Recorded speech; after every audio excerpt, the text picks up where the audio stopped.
I was playing catch-up on Fire Emblem Engage news recently, and after reading up on the various emblem skills that our spectral heroes provide, I couldn't help but feel the urge to talk about just how seemingly overpowered these equipable buffs are. Marth drives up anyone's offense like crazy, provides Rapier, which is effective against armors and cavaliers, and significantly boosts evasion. Celica can deal effective damage on these zombie guys, can split the unit's damage by 50% to attack twice, and has a war crime called Warp Ragnarok, which teleports the unit near an enemy for an attack, and the warp range is higher for flyers. Corrin can create terrain effects and change tiles, and give the wielder a dual katana, and Byleth can give a unit a different hero's relic, can AoE boost stats, and Sylvia dance 4 people at once. Sigurd gives a ton of movement and some other stuff that I don't remember, which is straightforward but insanely good. Some of Erica's skills got revealed as well, but I haven't checked up on that, and basically, this stuff is really strong on paper.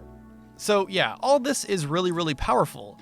And apparently there's more to come. Like my last editorial video about Ylir's initial reception, I had some personal thoughts on Fire Emblem Engage that didn't fit a particular usual video format, so this is yet another video in that genre, I guess. The following is my personal opinion. I know I can't be the only one who has seen these emblem skills and the like and thought, wait, is this too broken? How are they going to balance the emblem mechanic against the enemies? Is restricting them to a cooldown and them being limited use enough? How centralized is the chapter gameplay itself around emblems? Will individual stats and skills be toned down to make room for not just emblem mechanics, but the break mechanic, as well as chain attacks? Seemingly lesser broken mechanics had sweeping effects towards gameplay in series past. But as someone who has played every Fire Emblem game, and is pretty familiar with game/difficulty breaking mechanics and exploits in Fire Emblem, I am concerned over how powerful these effects are and how they might be so powerful they end up trivializing the difficulty in the game, as well as the reintroduction, albeit unsurprisingly, of the turn wheel mechanic, which in Engage is the Dragon Time Crystal.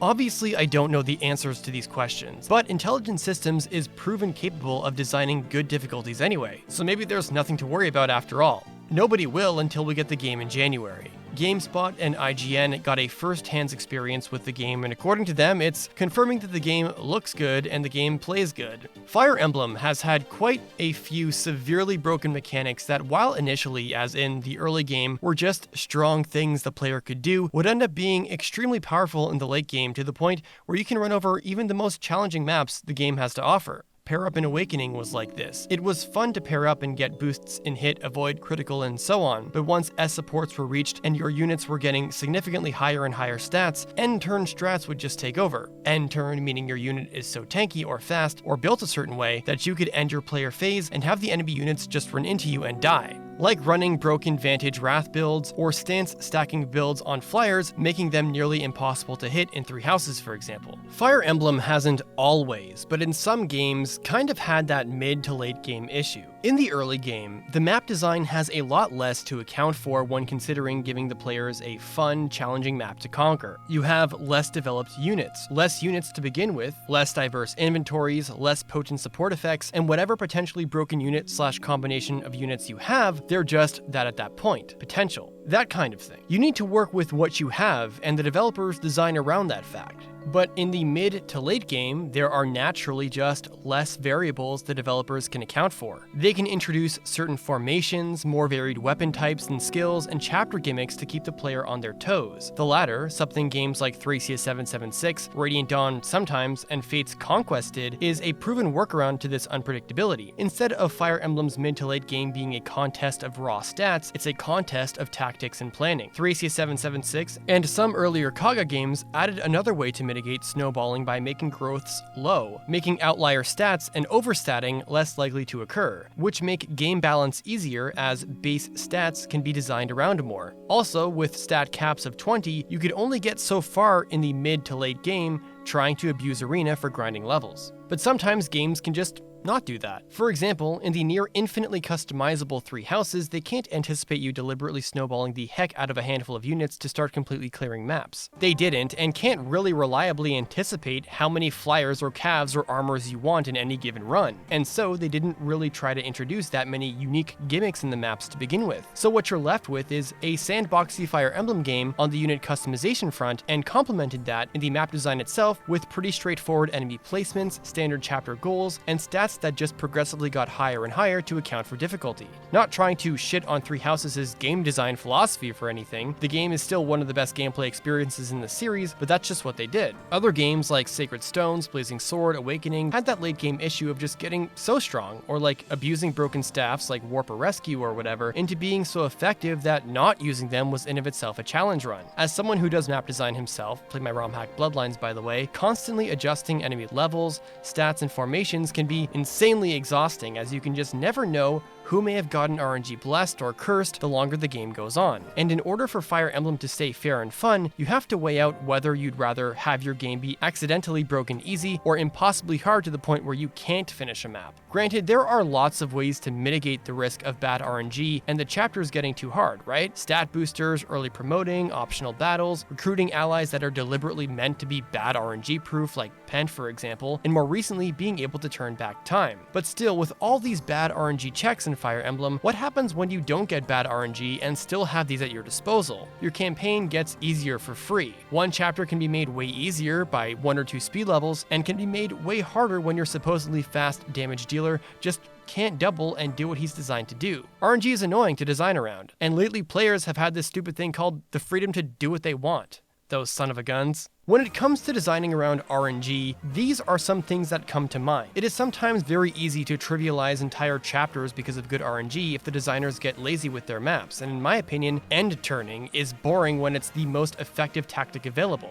Will Engage have this problem? I want to say no because of how promising the gameplay looks right now, but advertisements of the game are putting the game's best foot forward, and we don't know what the wrinkles could be until we play it. But there's another risk in potential sleeper difficulty in Engage's case: the player phase. Many Emblem mechanics are designed to be used in the player phase. All bond skills and gimmicks give more power and creativity to the player instead of turning them into a ball of stats they can end turn on. Ironically, Roy's Engage skill quite literally turns you into a stat ball with Transcendence, an Engage skill which temporarily boosts the user's level, granting them additional stats. Though he also has Lion's Crimson's Flame Dance, which is an Engage attack that hits 3 enemies in a horizontal line, then applies Hindering Flames in a 3x3 box. Leaf has Tetra Trick, which is an Engage attack that triggers 4 hits with a sword, lance, axe, bow. Ike has Supreme Aether, which is an Engage attack where the user boosts their defensive stats on the first turn, then on the second turn, they attack all enemies within 2 squares while healing from the damage inflicted. Now, I don't know this for sure because I don't have the game myself, but it seems like some emblems will have purely offensive skills, others will have defensive properties. It's a nice mix. Engage attacks are essentially this game's version of combat arts, which for Echoes and Three Houses were player phase exclusive options that had various in-battle effects. Over the course of the series, I do feel that player phase focused mechanics have more and more been what Intelligent Systems has tried to experiment with most as of late.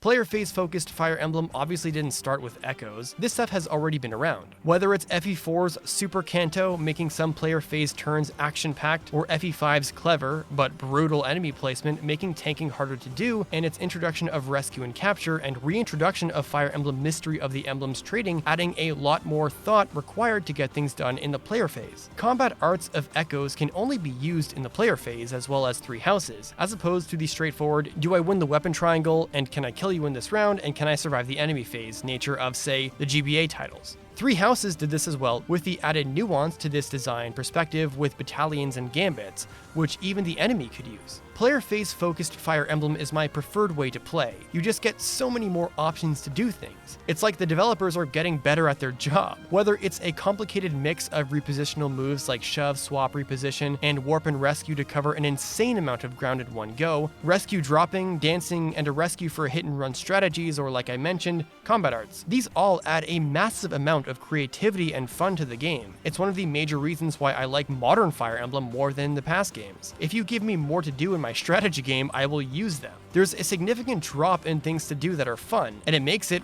really hard, despite my love for these games, like the GBA games and Path of Radiance for example, to go back to. To me, this is part of why the Emblem mechanic is so highly anticipated for me, but also worrisome. You can do a lot of pro strats with Marth's offensive capabilities, Celica and Sigurd's mobility, Roy and Ike's defensive, and Byleth, Micaiah, and Lucina's supportive capabilities. There is an inherent limitation to player phase mechanics like combat arts and rescue and trading and so on. You can't use them in the enemy phase. You use these tactics in the player phase for either awesome player phase sequences or to set yourself up for the enemy phase in such a way that you mitigate risk and bad RNG as much as you can. So my concern that I expressed in my last video, which some commenters related to, was that are these mechanics too powerful? Or more accurately, will they be too powerful? And what will that look like if they are?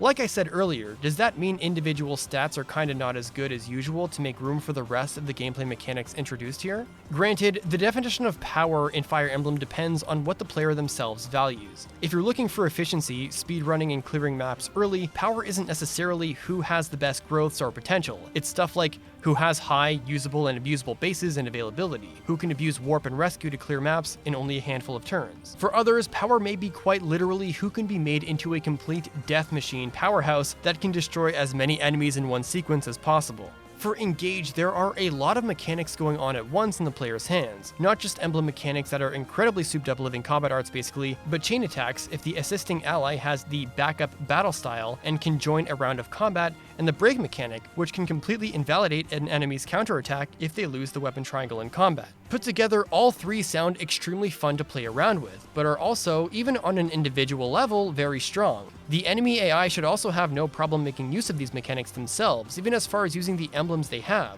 But is it enough of a balance? Mechanics are always more abusable in the player's hands over the computer. Just look at how fucking toxic Summoner Duels is in Fire Emblem Heroes. One of the many tests for intelligence systems will be how they balance these overwhelmingly good options in the player phase, especially in the late game. History, even in Three Houses, shows how exploitative one can be with builds or utterly broken combat arts with Amir, for example. Will Engage account for this? Well, if you ask me, I'm confident that they will. I don't really have a reason to doubt Fire Emblem's capability to design fun game modes, and besides, Engage is pulling a lot from Fates, so pull out Conquest II.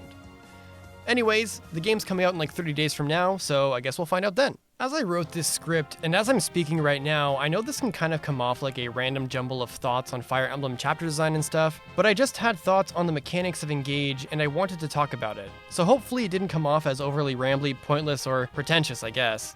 I just think these mechanics are really intriguing and exciting, but what do you think? Let me know in the comments below, and if you want to support the channel in more ways than just watching my videos, please check out my Patreon. With that all being said, thank you so much for tuning in, and I'll see you in the next one. Deuces.